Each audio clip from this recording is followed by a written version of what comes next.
let's finish this up because we don't have much time left. But Freddy Adu, it was stated today. I'm going to read the quote from the coach himself at Ingolstadt because he's another guy that Ingolstadt's looking to sign. And Benno Mollman, who is the manager of that team, said today.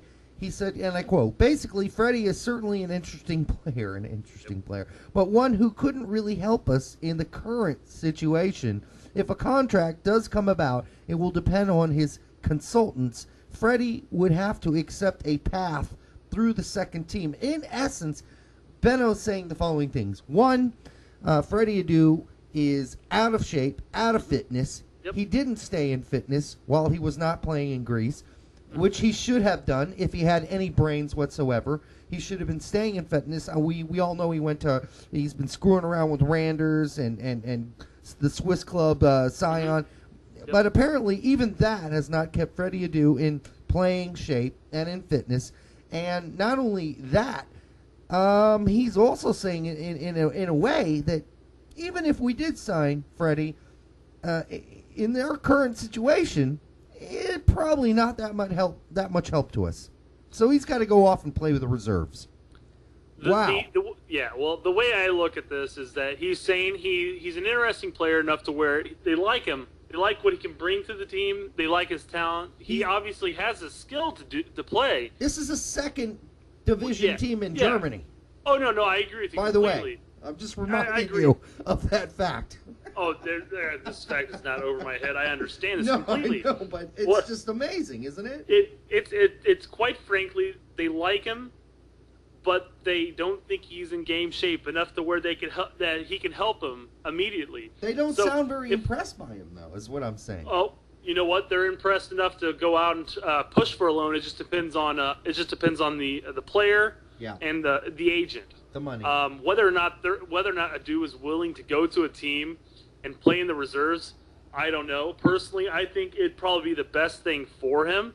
At the very least, he would get back into game fit shape. Yeah. Which would be amazing as far as trying to shop him around later on. However, I think if he were to go there and spend 5 to 7 weeks, which is a decent amount of time, but 5 to 7 weeks playing with the reserves, training with them, playing in their games, and I think he stands a chance. I mean, he has the talent to make a Bundesliga 2 team, especially one that's bottoming Bundesliga 2. You would think.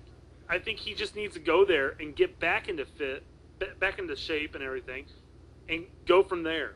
Yeah. I mean, if he fails at that level, then perhaps he should be looking to come back to MLS. This takes me to another question, because this is a massive topic conversation on like big soccer. Yeah. Because this is where I spend a lot of my time there. Well, before you do that, can I just say I love the sound of hope in your voice here. There's still like an essence of hope in your voice for Freddy Adu. I would like to think that he could bounce back. I really would, because he has the talent. He does. And it kills me to see his talent not flourishing. I don't know. It kills me to see that. Yeah, but he's excelled on many levels, but he just hasn't made it at the club level, and that's a massive level to hit. Yeah. And it's painful. It's a shame. It's a shame. It really is. It really is painful.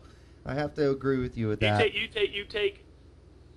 If we could duplicate Michael Bradley's focus and determination and just overall workhorse ability, and just merged it over, like we could just copy it and merge it over into Adu, that'd be amazing. We'd have one hell of a freaking player there. Yeah.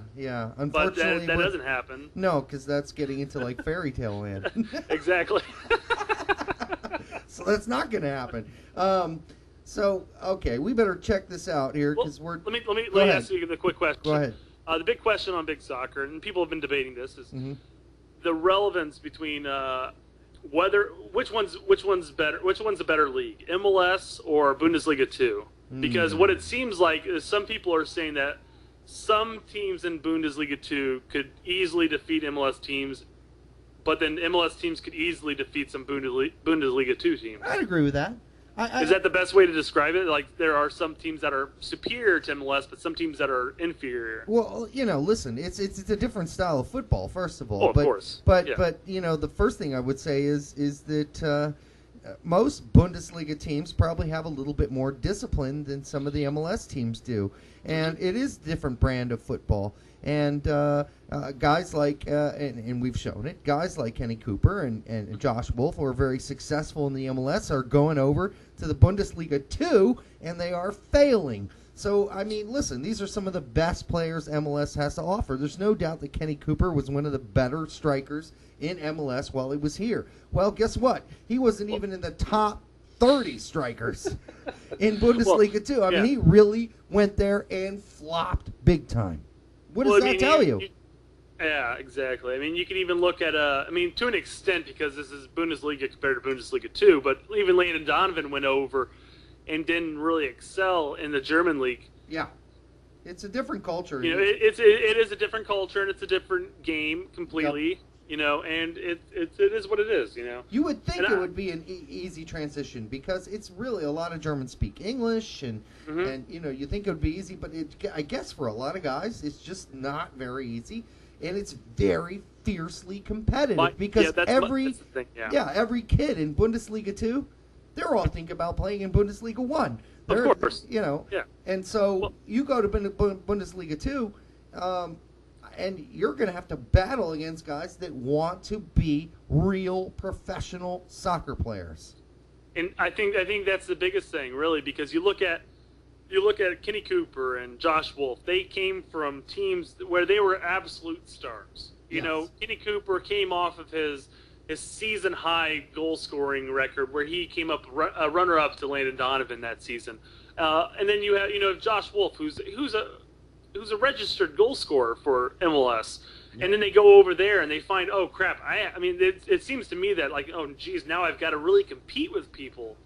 It's my spot's not guaranteed. So I mean, I agree. That's a big, massive part. And I think one of the biggest differences, Brett, honestly, while I was there, way back when, was, defense.